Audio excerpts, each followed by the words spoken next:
Welcome back to the channel, everybody. So this was a recommendation I got that I figured I would do since there is a nice amount of people that like me on, the politics topic, kind of just keeping things up to date as far as what's happening nowadays, right? It's good to have a little bit of everything, get things balanced out. So with that being said, we got U.S. just abandoned Ukraine.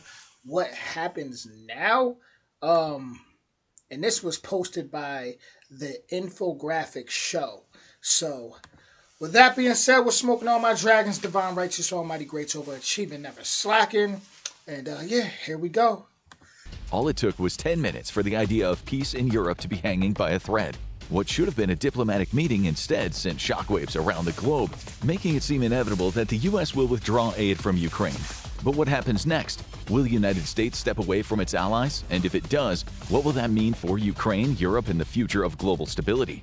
The most immediate crisis Europe now faces is the geopolitical fallout from America's withdrawal from Ukraine. In early February 2025, Iran's Supreme Leader Ayatollah Ali Khamenei warned the world that the US and the West cannot be trusted to keep their promises, pointing directly to Ukraine's abandonment as proof. This is already undermining a careful network of partnerships and cooperation agreements between the US, NATO, and global alliances.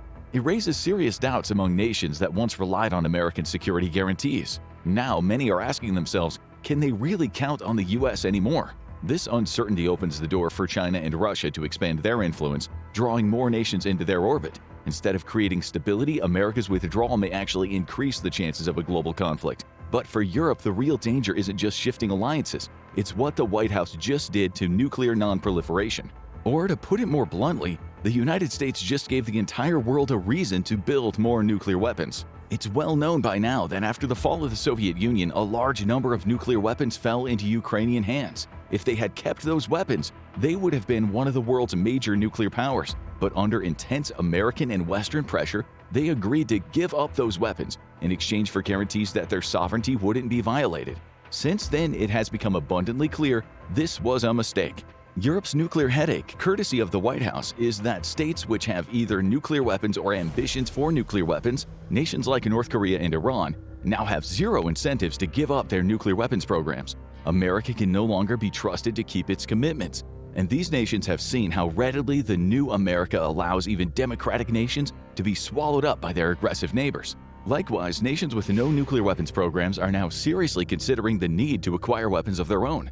Nations such as Saudi Arabia, Jordan, and Japan have expressed interest in nuclear weapons to one degree or another, but until recently had American security guarantees to fall back on. It was the Great Exchange to limit nuclear proliferation and reduce the risk of nuclear war. The U.S. positioned itself as the ultimate security guarantor, offering ironclad assurances to its allies. Yet, just 45 days into the new administration, the U.S. abandoned its commitments, proving just how quickly those guarantees can disappear. This creates a big problem for countries like Saudi Arabia and Japan, who face regional powers that either have nuclear weapons or actively want to acquire them. At the moment, Japan is a firm ally of the U.S., but there's no guarantee that the new administration will not change its mind on this nearly century-long alliance when it's no longer convenient. It's getting sticky out here, y'all. I can't even say it's getting sticky. It's been sticky. It's unfolded in front of our eyes more and more. It's been sticky, just getting stickier. For the White House. Even worse, the White House's willingness to court and even side with aggressive dictators who invade their neighbors sends a chilling message to U.S. allies. For Japan, the implications are especially dire. With China's growing imperial ambitions and its push to dominate the Pacific, Japan now faces the terrifying prospect of standing alone against a rising superpower. For Europe, the risk of nuclear proliferation has just magnified overnight. But closer to home, a more immediate question looms. Can they really hold off Russian forces in Ukraine without U.S. support? Trump claims that the U.S. has given $350 billion in aid to Ukraine, but the numbers don't add up. The State Department itself says that the U.S. has given $182.8 billion. However, independent sources such as the Kiel Institute place the figure of actual military hardware and military financial assistance closer to $119.7 billion. The $182 billion figure is inflated by the budget appropriated for training missions for U.S. personnel in Europe, and the vast majority of the real figure is simply the value of the equipment sent to Ukraine, with the U.S. buying modern replacements. It was also claimed that the U.S. had spent more than $300 billion, while Europe spent a third of that. Europe is actually the majority donor of aid to Ukraine, with about $138.7 billion spent in Ukraine, beating the US by $20 billion. Europe's first move after the White House meeting was to send So Ukraine, they got a whole lot of money. That's for sure. They got a whole lot of money that done came their way. President Zelensky a steady stream of support via social media and traditional media. These, however, have a very thoughts and prayers vibe to them unless Europe gets serious about Ukraine aid. The question is, can Europe get serious? And just how much can it do if it does? In early March 2025, European leaders gathered in London for a summit to decide their next steps. The likely focus was either finding a way to appease the US or at least securing new security guarantees in case of a ceasefire. But even before the issue of military aid, most seniors at our nursing home pay for it with medical. They keep putting those fire emojis in Trump's eyes.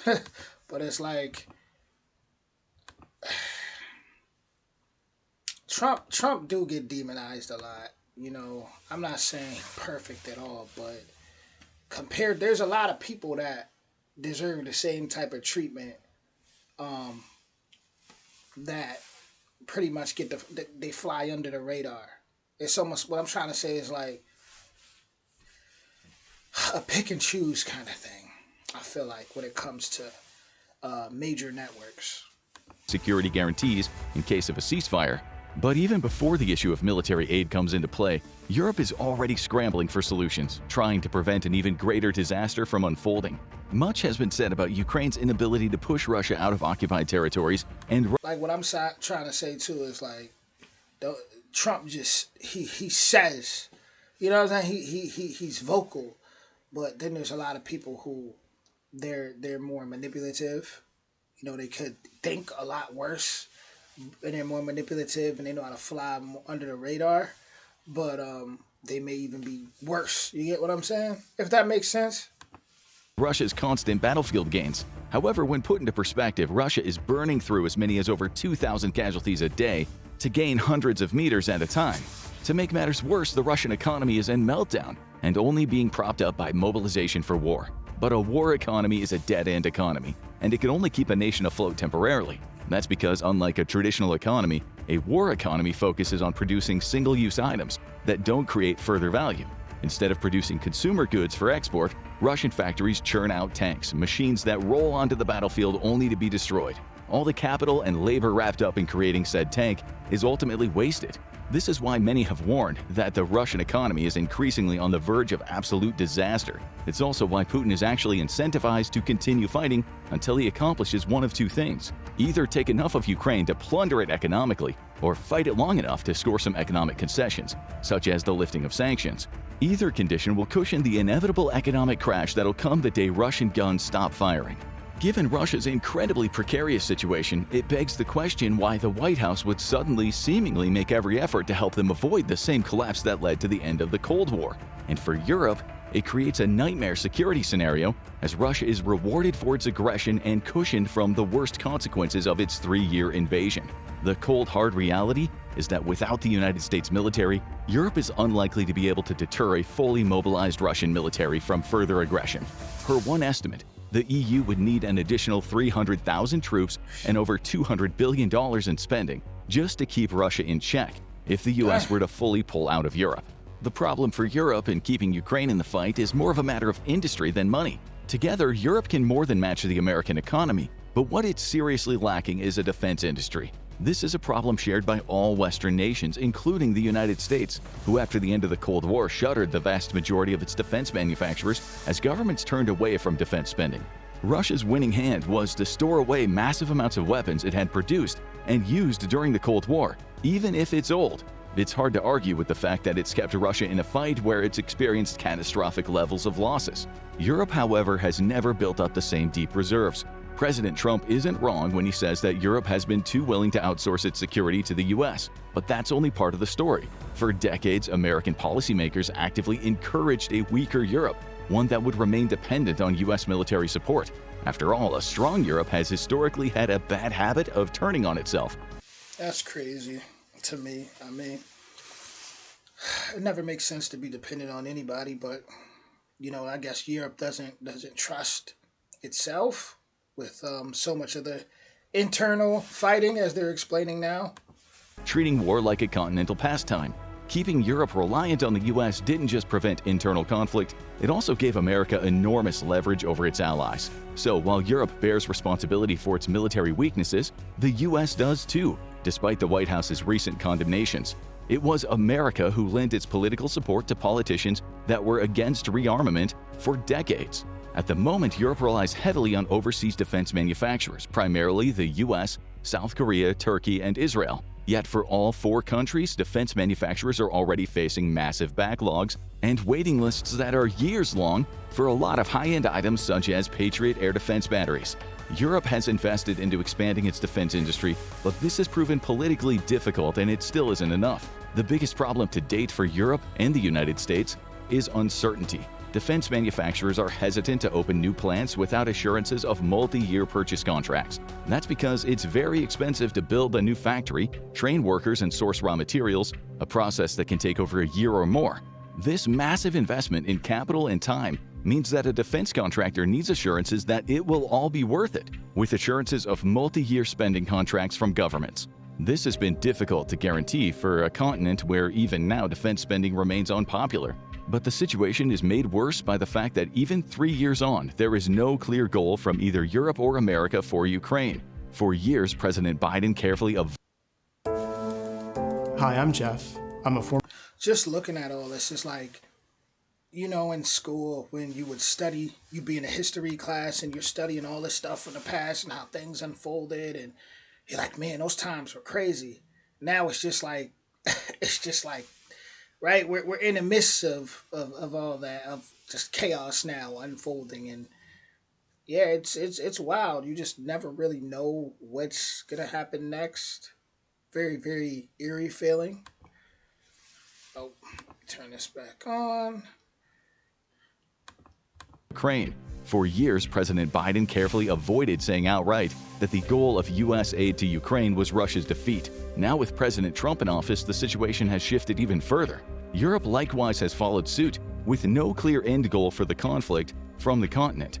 This means that a defense manufacturer must consider that contracts may come haltingly and end suddenly due to changing political winds, ultimately making expansion of production capabilities an economic loss. This means that Europe has routinely fallen short on promises to Ukraine, such as increasing artillery shell production to 1 million rounds a year as promised in March 2023.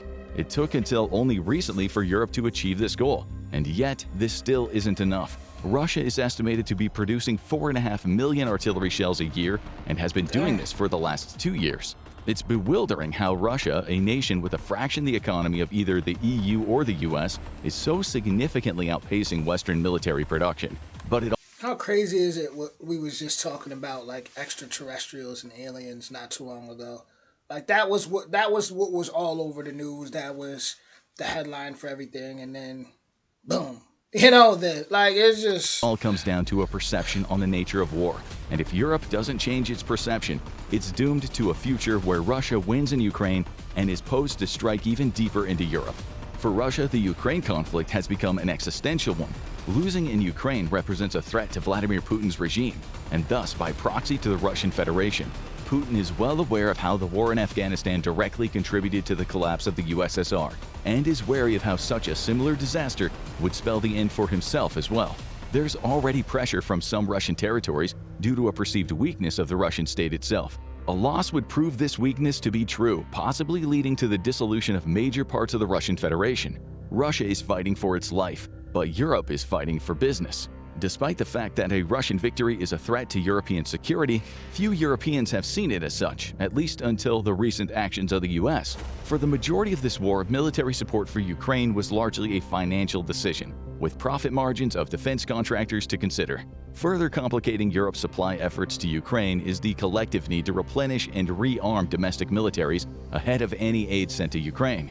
Europe has already sent massive amounts of equipment to Ukraine, leaving its own stockpiles in need of urgent replenishment. At the time, fear of further Russian aggression has pushed European nations to prioritize their own defense, ramping up military spending and modernization efforts. But with defense manufacturers already stretched thin, most production is now being directed toward rebuilding domestic forces, meaning any resupply to Ukraine is now taking a back seat. The White House's recent comments only compounded these fears and made the situation even more difficult.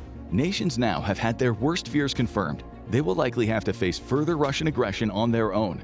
This has driven up the demand for domestic military expansion even higher, making less room for equipment resupply to Ukraine. The problem, however, is self-inflicted. Ukraine is fighting today the war that Europe fears it'll have to fight tomorrow. Yet, with Russia's military so severely weakened by the conflict, there's no immediate conventional threat to Europe as long as European nations stand united. Rather than stockpiling weapons for a potential future war, Europe could instead send those arms to Ukraine now, where they're actually needed to fight Russia directly, potentially preventing the very conflict Europe is bracing for. Yet, while it makes perfect sense when seen from a bird's-eye view like this, the political reality is far more complicated. This is where American security guarantees were so important. They allowed European nations to dig deep into their own stocks of equipment, confident that they would be protected if the worst were to come to pass. Yet the current administration's decision to withdraw U.S. protection from Europe has set the stage for geopolitical disaster, one that could lead to Ukraine's defeat and soon after a new war once Russia has had a few short years to rebuild its military. Ultimately, the truth is Russia can't stop fighting now. Its economy is entirely too dependent on continued conflict. And now Europe faces two choices: agree to a ceasefire and immediately lift all sanctions, or agree to a ceasefire without lifting of sanctions. It makes sense not to lift the sanctions as a way of punishing Russia for starting the war in the first place. It also sends a strong deterrent message to the rest of the world. However, this also means that in order to keep its economy afloat, Russia will need to build more weapons, not stop. Within just the span of a few short years, Russia's military will have swelled to pre-war levels, with manpower boosted thanks to the annexation of Ukraine. From there, it only makes sense to continue the war into the rest of Europe. The second choice, to agree to a ceasefire and lift all sanctions, would cushion the Russian economy and give Putin the option to demobilize without an economic disaster that costs him his presidency. But this sends a message to the world that aggression is rewarded in the modern era. Even worse, it would economically strengthen Russia, so it's in a better position to threaten Europe after a period of rebuilding and integrating Ukraine. Basically, Europe faces a devil's choice without America, and without some serious changes in policy, it's not set to support Ukraine through to a victory. Can Europe step up and defend Ukraine without U.S. support, or is a Russian victory inevitable? Share your thoughts in the comments. Now go check out how Ukraine war is reshaping the U.S. military, or click this other video instead. Sounds like a whole lot of Sounds like a whole lot of Europe. Got to figure that out. You know, they gotta get it together.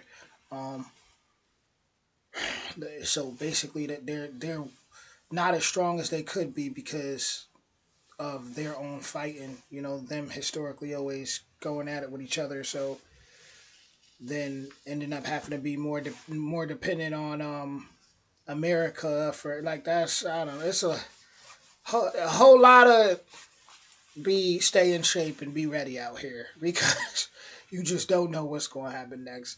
You know, next week I was about to say we might be talking about mermaids, but that's already a trend right now on TikTok, you know, and crazy times, y'all. Let me know what y'all think in the comments. Original link in the description, and I will be back.